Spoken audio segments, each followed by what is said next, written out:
Assalamualaikum warahmatullahi wabarakatuh.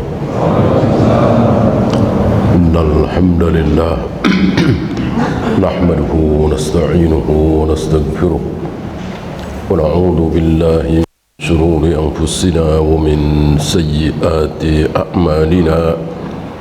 Man yahdihillahu fala mudilla lahu wa may yudlil fala hadiya lahu. Asyhadu an la ilaha illallah wahdahu la syarika lah wa asyhadu anna Muhammadan abduhu wa rasuluhu wa ba'd. Terakhir tentang ucapan Umar bahwa hari ini tidak ada alasan seseorang tidak melakukan sesuatu karena tidak tahu kalau itu wajib, atau sebaliknya lakukan sesuatu tidak tahu kalau itu haram, lalu dia beralasan, ya Allah saya belum tahu. Kata Umar, nggak bisa. Tentu Umar mengatakan di zaman beliau di Madinah. Di zaman beliau di Madinah ada wanita tidak pakai jilbab misalnya. Dengan alasan, ya Allah saya nggak tahu kalau jilbab itu wajib. Ya mustahil. Mengada-ada. Ya. Bahkan sekarang ada seorang wanita lahir di Mekah atau Madinah, meninggal di Mekah atau Madinah, lalu tidak pakai jilbab. Lalu ketika ditanya oleh Allah, kenapa engkau tidak pakai jilbab? Dijawab, ya Allah aku nggak tahu kalau itu wajib. Ini mustahil ya. Kecuali seorang muslim yang hidup di Jepang misalnya, dia lahir di Jepang, dia masuk Islam lewat internet misalnya ya, atau seorang muslim di negeri kita ini di tahun 1910 misalnya atau 1800 mungkin di Jakarta ini ya. Bahkan beberapa puluh tahun yang lalu banyak muslimah yang belum tahu. Dikiranya kalau pakai jilbab itu sudah harus hafal Al-Quran misalnya, harus lulusan pesantren misalnya. Jadi kalau orang awam nggak wajib pakai jilbab. Ya ini kan subhat. Mungkin, sangat mungkin ya. Kalau di Madinah, di Mekah, apalagi di zaman Umar, ya tidak mungkin. Nah, maka tegaklah hujjah para imam bahwa orang belum kedatangan dalil, lalu dia tidak melakukan kewajiban, karena dia nggak, dia melakukan hal yang haram, dia nggak tahu kalau itu haram, dia nggak tahu rokok itu haram, dia nggak tahu musik itu haram, dia nggak tahu motong jenggot itu haram misalnya, dan nggak ada yang ngasih tahu. Tokoh-tokohnya, ulamanya nggak ngasih tahu, atau mungkin tokoh-tokohnya juga tidak tahu. Nah, orang seperti itulah yang nanti pada hari kiamat akan diuji lagi dengan contoh seseorang yang menyuruh anak-anaknya, kalau dia mati dia nyuruh anak-anaknya untuk membakar mayatnya ya. Bukannya masuk neraka karena dia menyuruh maksiat, bakar mayat kan maksiat besar, malah masuk surga. Kenapa? Karena dia lulus dari ujian itu ya. Bukan karena dia nggak tahu, nggak. Kalau begitu enak, nggak tahu saja. Bukan karena dia tidak tahu, tapi karena dia lulus dari pertanyaan itu ya. Ya, kita lanjutkan pasal ke-5. Wa'lam rahimakallah, ketahuilah semoga Allah merahmatimu, anna ad-dina innama ja'a min kibalillah, bahwa agama ini datang dari sisi Allah tabaraka wa ta'ala. Lam yudha' ala uqulir rijal wa araihim, tidak berdasarkan akal seseorang, pendapat seseorang, walaupun seseorang itu adalah Rasulullah sallallahu alaihi wasallam. Bolehkah kita mengatakan agama ini karangan Rasulullah? Enggak. Kalau agama ini karangan beliau, suka-suka beliau, beliau tidak akan gundah, beliau tidak akan galau saat beliau disuruh sholat tapi membelakangi Ka'bah. Sholat membelakangi Ka'bah, galau beliau, gelisah beliau.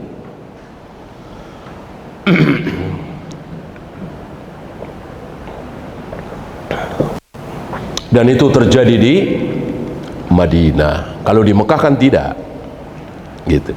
Walaupun di Mekah Rasul dan para sahabat kalau sholat, kan sebelum Isra Mi'raj sudah ada sholat apa belum? Sebelum Isra Mi'raj sudah ada sholat belum? Sudah. Sholat apa?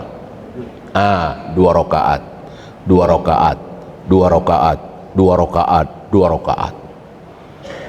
Belum ada subuh, belum ada zuhur, belum ada isya. Adanya 2 rakaat, 2 rakaat, 2 rakaat. Sepertinya tidak terikat dengan waktu, kapanpun gitu. Kemana sholat menghadap? Ke Masjidil Aqsa. Sama ke Masjidil Aqsa. Termasuk ketika Isra Mi'raj. Kan Isra Mi'raj terjadi di Mekah apa di Madinah? Di Mekah kan. Isra Mi'raj kan Nabi masih di Mekah beberapa bulan sebelum hijrah. Berarti ketika di Mekah itu beberapa bulan sebelum hijrah, akhirnya ada sholat subuh, duhur, asar, maghrib, isya gitu. Menghadap kemana? Menghadap ke Masjidil Aqsa. Tapi Nabi tidak galau. Nabi tidak, karena tidak harus membelakangi Ka'bah. Apa? Karena kan beliau di sekitar Ka'bah. Menghadap Masjidil Aqsa sekaligus menghadap Ka'bah, bisa apa tidak? Bisa sekali. Gampang sekali. Ya seperti antum ketika ada di pelataran Ka'bah, antum sholat menghadap Ka'bah sekaligus menghadap Indonesia, bisa? Bisa. Ka'bah sekaligus menghadap ke Eropa, bisa? Bisa. Menghadap Ka'bah sekaligus menghadap barat ke timur, mudah. Tinggal kita cari posisi saja kan? Itu Makkah. Madinah itu letaknya antara Mekah dengan Syam, antara Mekah dengan Palestina sekarang, antara Masjidil Haram dengan Masjidil Aqsa. Artinya orang yang otomatis membelakangi Masjidil Aqsa. Ketika menghadap Masjidil Aqsa, otomatis membelakangi Ka'bah. Maka hari pertama, hari kedua, bulan pertama, bulan kedua beliau ada di Madinah, sholat gelisah beliau, nggak enak beliau, dan bolak-balik menghadap ke langit, memohon kepada Allah supaya Ka'bah, sholat itu menghadap ke Ka'bah. Ini menunjukkan apa? Ini menunjukkan bahwa agama milik Allah, bukan milik Rasulullah alaihi salatu wassalam. Beliau cuman menyampaikan. Beliau nggak boleh ngarang-ngarang sendiri, dan beliau nggak berani. Kalau beliau berhak, tentu nggak akan gelisah. Langsung saja beliau ambil inisiatif salat menghadap Ka'bah. Enggak berani beliau, dan dosa besar beliau kalau berani melakukan itu. Ya, maka tepat sekali di sini, lam yudha' ala ukulir rijal wa araihim, tidak berdasarkan akal siapapun, pendapat siapapun. Maka sekali berimam Syafi'i, sekali berimam Malik, bahkan sekali berabu Bakar dan Umar, tidak berhak memasukkan pendapatnya, ro'yunya ke dalam Islam ini. Jadi betul-betul Islam dari Allah lewat lisan Nabi, lewat contoh dari Nabi sallallahu alaihi wasallam. Wa ilmuhu indallah, maka ilmu agama ini ada di sisi Allah. Wa inda rasulihi, di sisi Rasul, maksudnya beliau penyampai. Contohnya, apapun yang dilakukan oleh beliau itu pasti dari Allah. Ya. Maka tidak boleh dibedakan antara Allah dan Rasulnya dalam masalah. Nah, tidak boleh dibedakan antara Allah dan Rasulnya dalam masalah penghalalan, pengharaman, pensyariatan. Gak boleh dibedakan. Dihalalkan oleh Rasulullah, otomatis dihalalkan oleh Allah. Diharamkan oleh Rasulullah, otomatis diharamkan oleh Allah. Disyariatkan oleh Nabi, otomatis disyariatkan oleh Allah, dan begitu seterusnya. Maka salah satu hadis maudhu, palsu, adalah riwayat yang menyatakan bahwa sebagaimana Allah mengharamkan Makkah, maka aku mengharamkan Madinah. Tidak mungkin Nabi berani mengucapkan kalimat ini. Ya. Seolah Nabi bersaing dengan Allah. Allah mengharamkan, mensucikan, maka aku bisa mengharamkan, mensucikan Madinah. Tidak. Maka ikuti Allah, mengharamkan, mensucikan Mekah, kemudian Madinah.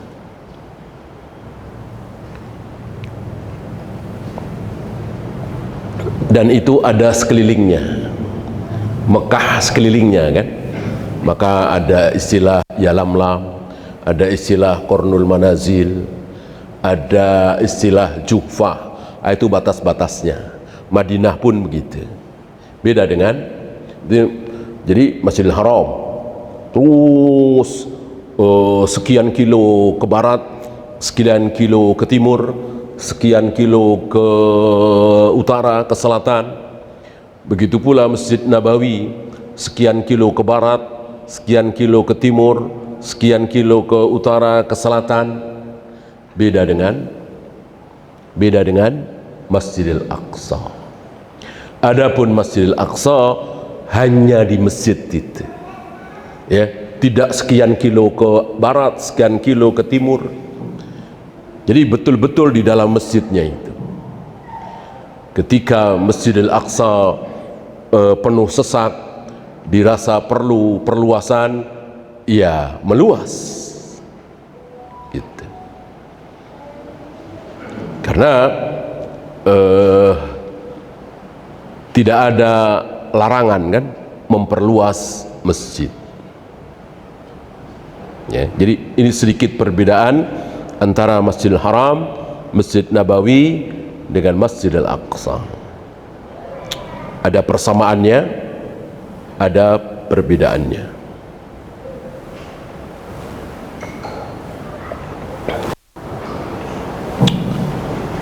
Fala tattabi' syai'an bihawa, jangan mengikuti hawa, keinginan pribadi, ra'yu, penalaran sedikit pun. Ya. Ini peringatan keras terutama bagi yang hafal Al-Quran, hafal ribuan hadis, tahu kaidah fikih, tahu kaidah usul. Jangan mentang-mentang ilmunya luar biasa, lalu memasukkan pendapat dia di dalam agama itu. Oleh karena itu Imam Syafi'i, Imam Malik, Abu Hanifah, Sufyan bin Uyainah, Sufyan Ats-Tsauri, ketika mereka berpendapat di ayat tidak ada, di hadis tidak ada, tapi dituntut jawaban, harus menjawab, maka mereka mengatakan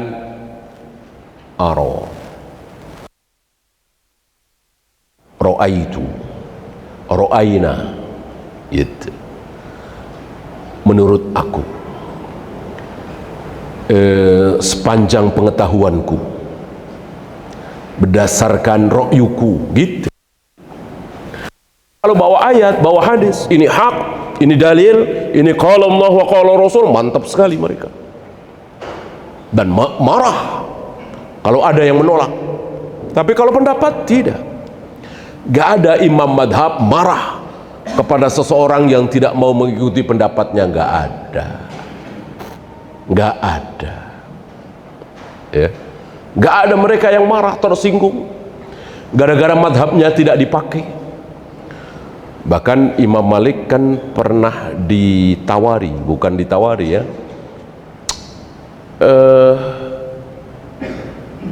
diusulkan supaya kitab Al-Muwatta ini menjadi kitab rujukan resmi negara.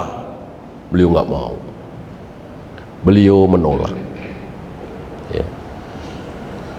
Inilah para ulama tidak mau ada pemikirannya, logikanya, pendapatnya kemudian dijadikan pendapat resmi, dibela, nggak mau. Yang harus menjadi pendapat resmi negara, harus dibela, kalau perlu perang, pertumpahan darah, ayat, hadis, qala Allah wa qala Rasul. Kalau perlu perang, perang ya, mempertahankan ayat, mempertahankan hadis. Ada orang yang berkuar-kuar katanya kiamat akan terjadi hari Senin, bukan hari Jumat. Ini kan jelas melawan hadis ya. Kalau perlu diperangi, perangi. Kalau nggak mau tobat ya. Inilah para ulama, jadi menjunjung tinggi qala Allah wa qala Rasul, tidak mengibarkan pendapatnya, madhabnya, ro'yunya. Nggak ada ulama seperti itu ya. Hari ini kita saksikan, sayang seribu sayang, ulama bukan, hafal Al-Quran juga tidak, ribuan hadis dia belum sampai, tapi begitu bangga, begitu girang, bahkan mewajibkan pengikutnya, anggotanya untuk mengikuti dirinya. Sifat-sifat firqah seperti itu. Sifat-sifat firqah seperti itu. Firqah itu dari ujung ke ujung, dari paling tinggi sampai paling bawah sama. Itu ciri-ciri firqah. Kalau beda apa? Ya. Gurunya. Ini ada murid satu beda dengan gurunya. Ini firqah ya. Kok ada murid satu beda, maka siap-siap bikin firqah baru. Siap-siap bikin firqah baru. Kaidahnya begitu. Firqatin tatafarraq. Setiap firqah akan berfirqah-firqah. Setiap aliran sesat akan terpecah lagi, muncul lagi. Beda dengan Ahlus Sunnah. Guru dengan murid beda, nggak masalah. Berapa kali Imam Ahmad berbeda dengan gurunya Imam Syafi'i? Berapa kali Syekh Ali Hasan berbeda pendapat dengan gurunya Syekh Albani? Nggak masalah ya.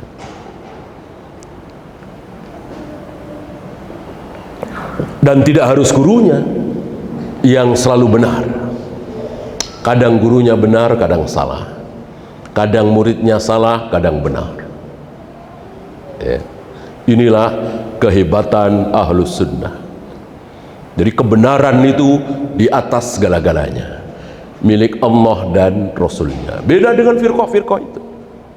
Antum tahu insya Allah lah apa yang antum kenal dari firqah, atau barangkali antum punya pengalaman masuk di firqah itu, entah NII, entah LDII, entah Jamus, entah ini. Coba aja dari ujung ke ujung harus sama, dan gak ada kembali kepada Al-Quran dan Sunnah ya, kecuali sekali-sekali pembicaraan seperti itu, tidak ditafsir, tidak dipraktekkan, tidak ada tatbikul amal ya. Beda dengan Ahlus Sunnah. Kembali, nih ayatnya, nih hadisnya ya. Walaupun yang paling rendah,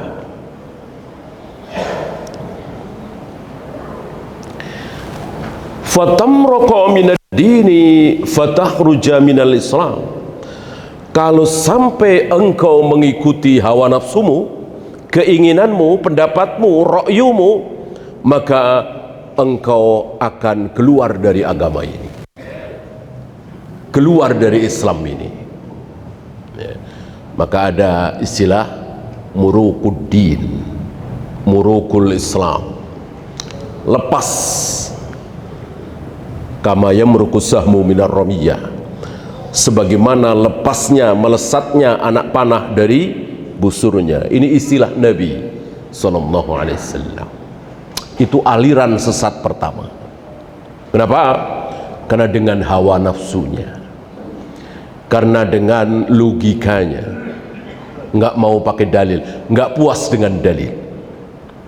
Mosok berzina, minum khamr, judi, jarang sholat, bisa masuk surga. Ini dia.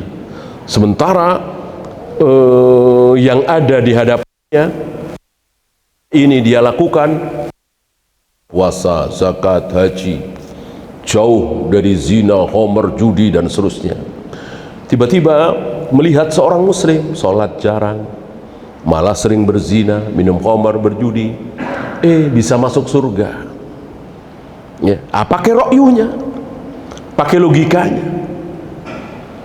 Dia nggak puas dengan jawaban gurunya, nggak terima secara akal. Maksiat segitu besar kok akhirnya masuk surga ya. Padahal yang mengatakan tentang bitokoh, hadis bitokoh, siapa? Rasulullah alaihi salatu wassalam, yang mengatakan Nabi. Masa ucapan Nabi ditolak oleh akal? Ya Rasul, nggak masuk akal ya Rasul. Berani begitu? Ya Rasul, nggak masuk akal. Masa berzina, minum khamr, berjudi bisa masuk surga? Nggak masuk akal ya Rasul. Sementara Nabi yang mengatakan Allah Maha Pengampun selagi belum berbuat syirik ya. Banyak yang seperti itu kan, seperti menentukan satu Ramadan, satu Syawal, 10 Dzulhijjah dengan hisab, ya.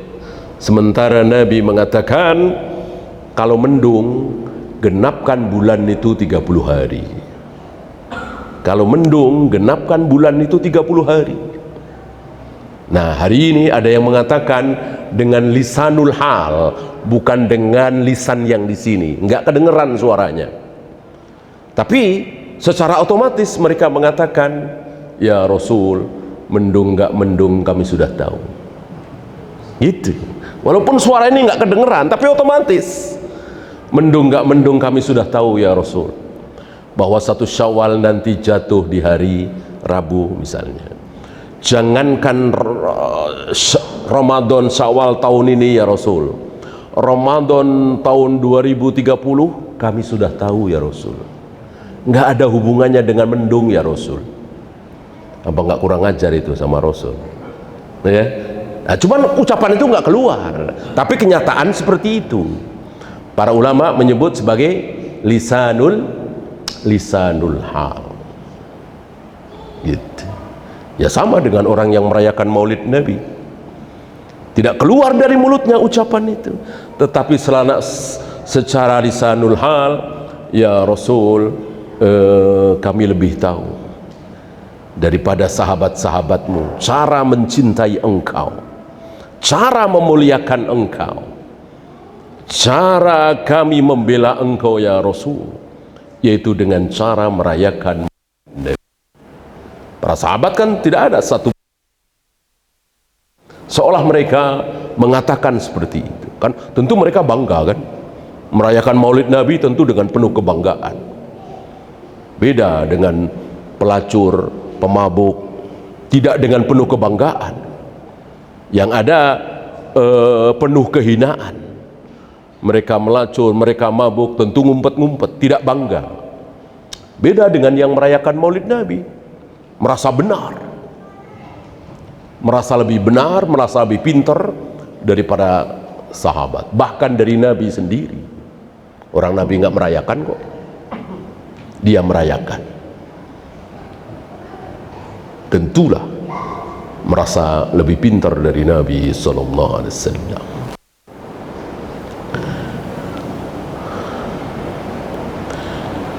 Fa innahu la hujjata laka, karena fa innahu la hajjata laka, tidak ada hajat, ya, tidak butuh, itu tidak butuh agama ini. Maka seandainya tidak tahu, sudah lebih baik tawakuf. Wallahu a'lam. Ya.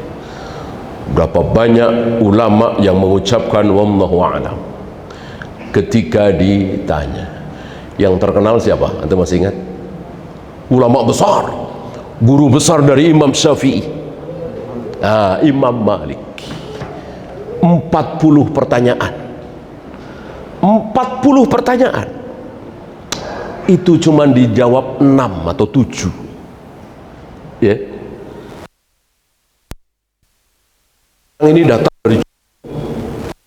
Orang ini datang dari jauh, dan sebelum menghadap Imam Malik, beliau nanya dulu, ya, ke Sufyan bin Uyainah, ke Sufyan As-Sauri, ke Imam Syafi'i dan lain-lain. Mereka semua menyarankan tanyakan ini ke Imam Malik.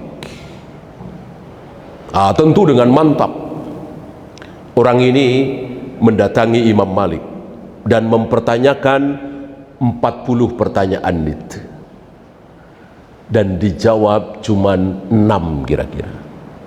Orang ini kaget, ya Imam, aku datang ke sini itu disarankan oleh imam-imam yang lain, ulama-ulama yang lain, semuanya menyarankan kepadaku untuk bertanya kepada engkau, dan aku datang dari jauh. Engkau cuma jawab 6, ya Imam. Kata Imam Malik, iya, aku bisanya cuma itu. Selebihnya aku nggak tahu. Yang 34 aku nggak tahu. Aku cuma tahu yang 6. Ya. Bagaimana kalau nanti aku pulang? Rupanya itu pertanyaan-pertanyaan titipan. Bagaimana kalau aku pulang ke kaumku, ya Imam? Kata Imam Malik dengan enteng, sampaikan kepada mereka, sampaikan kepada orang-orang. Malik ditanya 40 pertanyaan, cuman bisa jawab 6. Sampaikan, gitu. Nggak takut, nggak kayak kita, ya. Jangan bilang-bilang, ya, kalau saya nggak, udah sampaikan aja gitu. Jangan bilang-bilang kalau saya nggak bisa jawab. Itu kita, ya, malu kalau nggak bisa jawab. Imam Malik nggak malu, sampaikan kepada orang-orang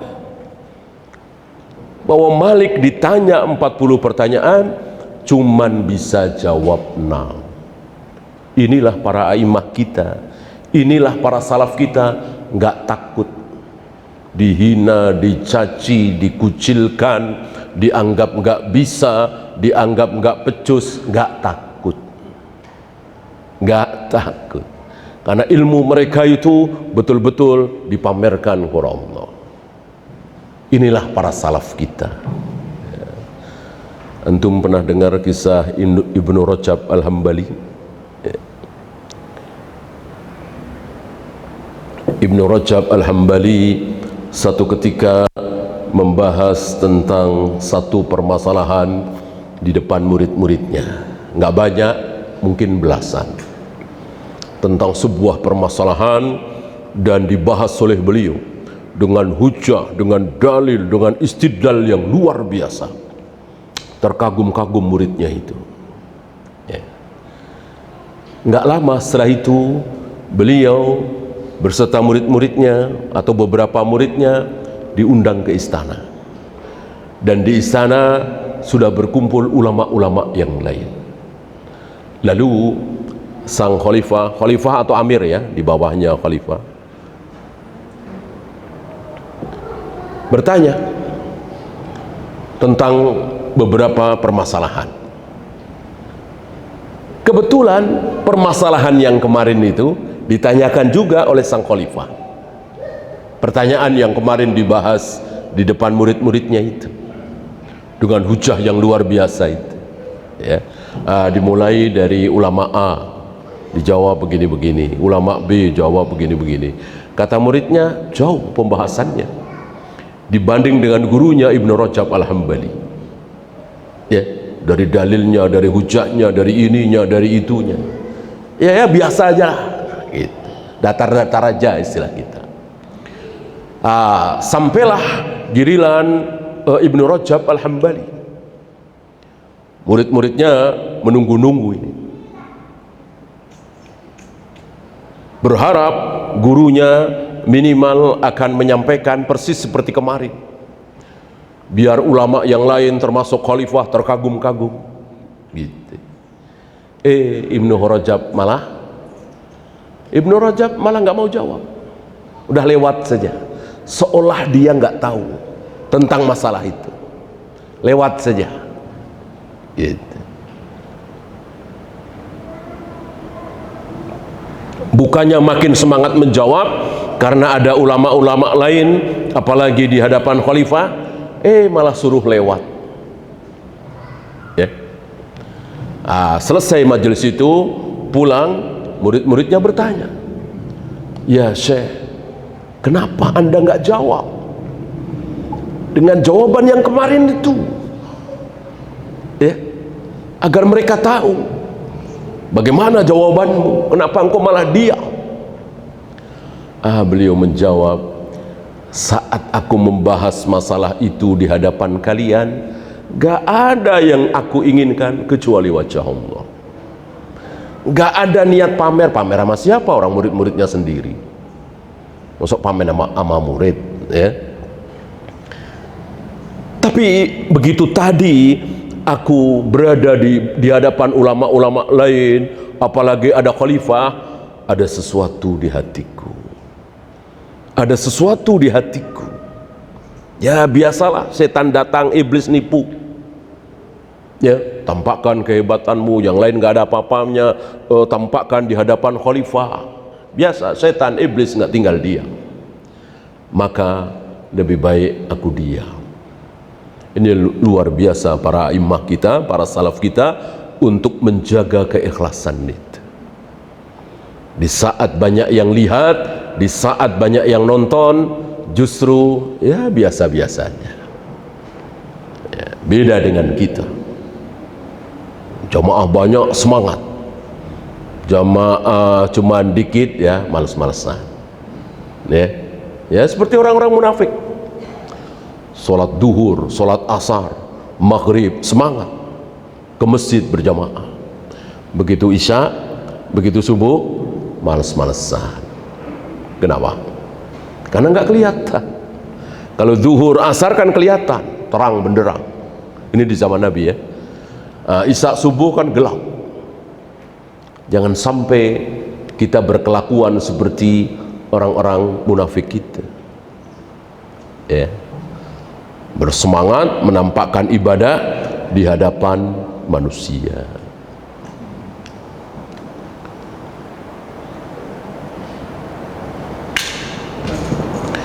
Faqad bayyana Rasulullah sallallahu alaihi wasallam li ummatihi as-sunnah. Karena Rasulullah alaihi salatu wasallam telah menjelaskan as-sunnah ini kepada umatnya. Apa sih yang belum diterangkan oleh Nabi? Apa sih?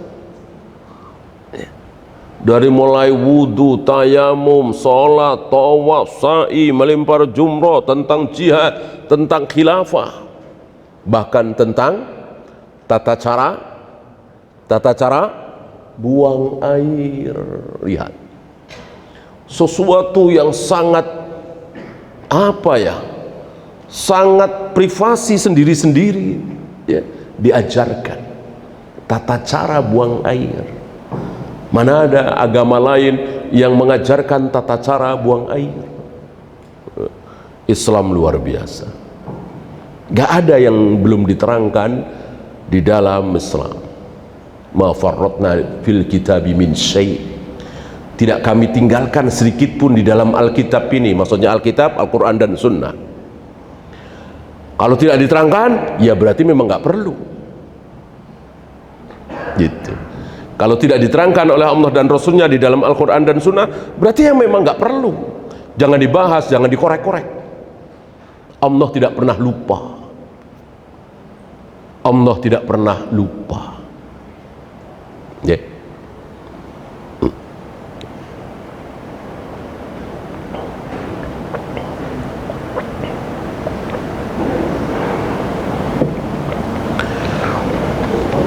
Rukuk begini, sujud begini, i'tidal begini, melempar jumrah begini. Nah, ada yang tidak dijelaskan oleh Nabi, ya berarti nggak perlu dikorek-korek. Ya. Apa yang dilarang oleh Allah dan Rasulnya? Makan babi, gitu. Darah, gitu. Bagaimana sungsum? Nah, ya kalau nggak dilarang sudah, jangan dikorek-korek. Ya berarti boleh, yang dilarang darah. Gitu. Jangan menyandarkan tangan kiri ke belakang. Gitu. Jangan menyandarkan tangan kiri ke belakang. Kalau tangan kanan gimana? Ya berarti nggak dilarang, yang dilarang tangan kiri.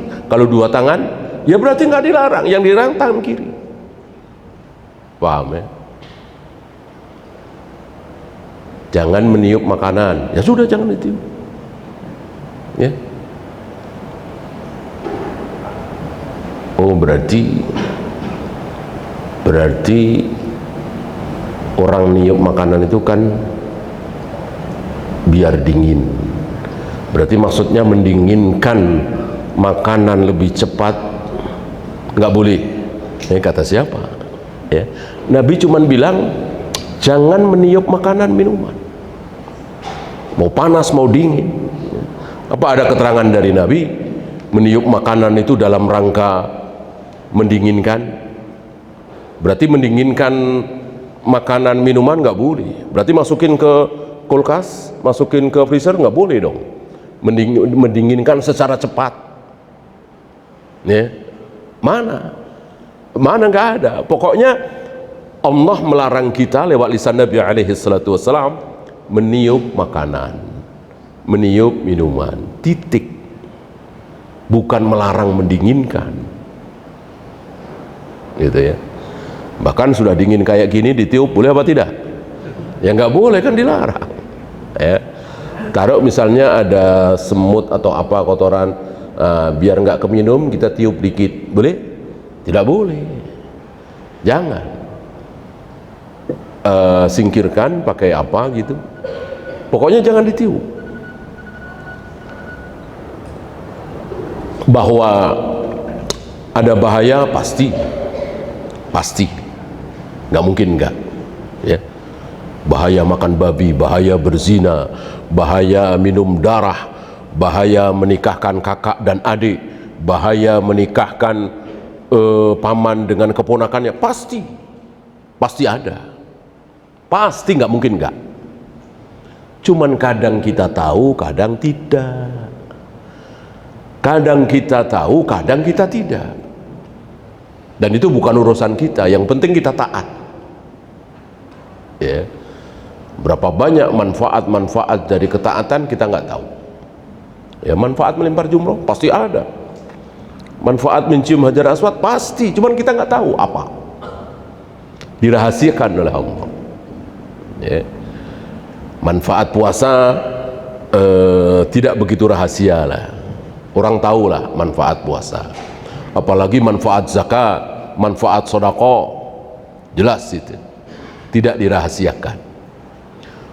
Manfaat cari nafkah kan diperintahkan oleh Allah dan Rasulnya. Manfaat nikah, manfaat birrul walidain tidak dirahasiakan. Tapi manfaat bermalam di Mina, bermalam di Muzdalifah, manfaatnya apa? Dirahasiakan. Manfaat tayamum, ya. Mudorot malah iya, mengotori wajah dengan debu, ya. Kan banyak dari kita yang alergi debu kan.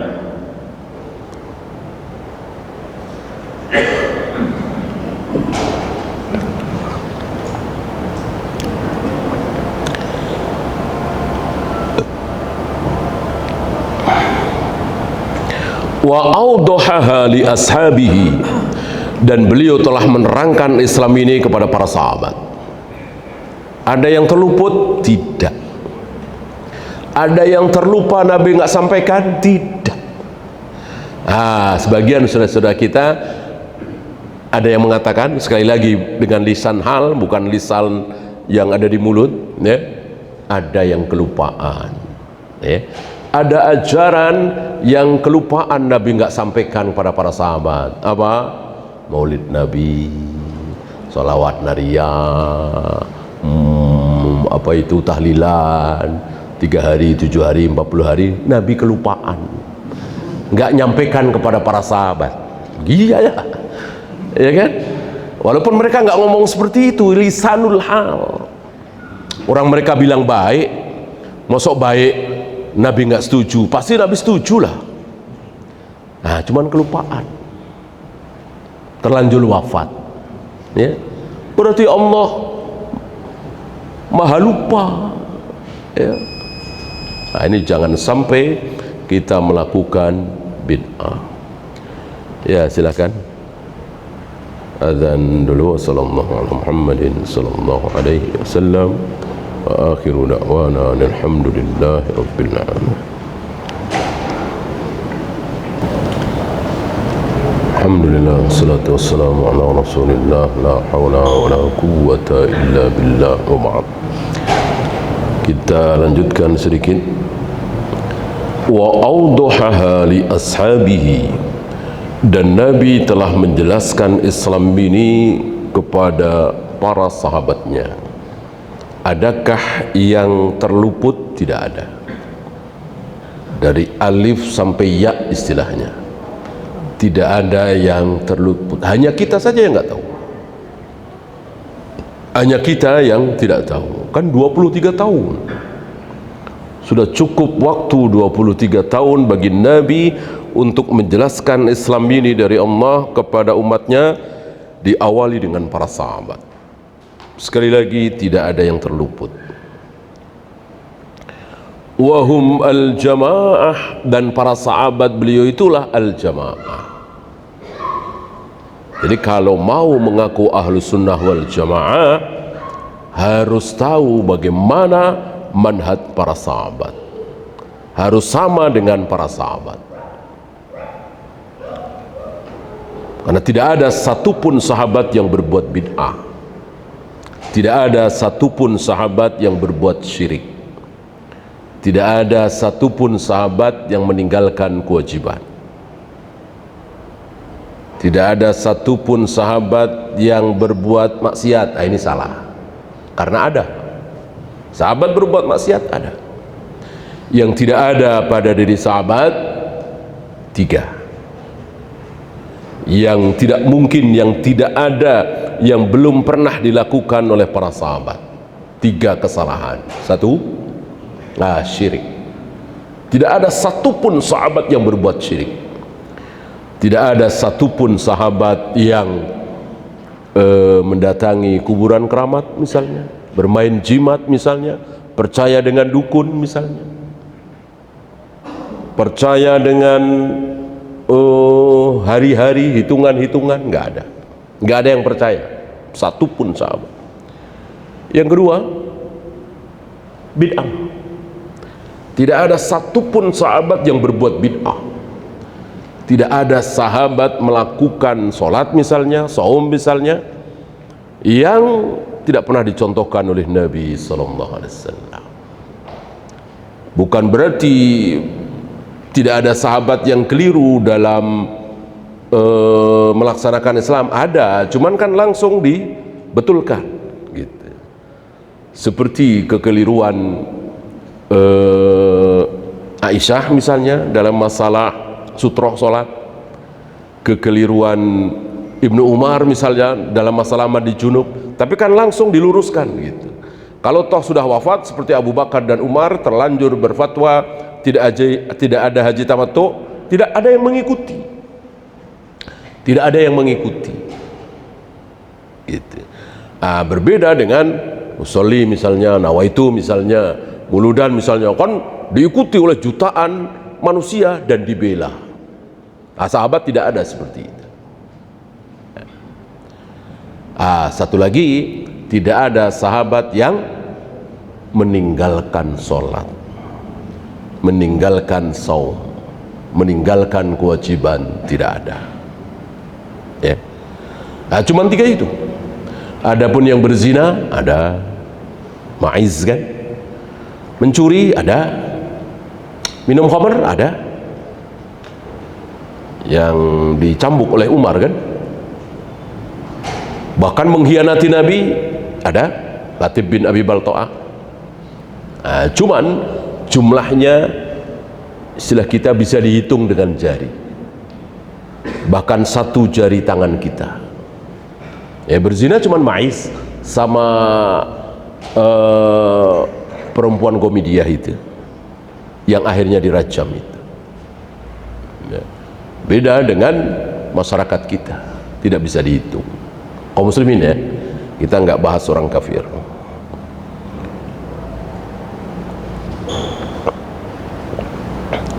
Wahum as-sawadul a'zam, sawad hitam, a'zam besar, hitam yang besar, menunjukkan jumlah yang banyak. Itulah ahlus sunnah wal jamaah. Ya, itu saja. Subhanakallahumma bihamdika, asyhadu an la ilaha illa anta, astaghfiruka wa atubu ilaik. Assalamualaikum warahmatullahi wabarakatuh.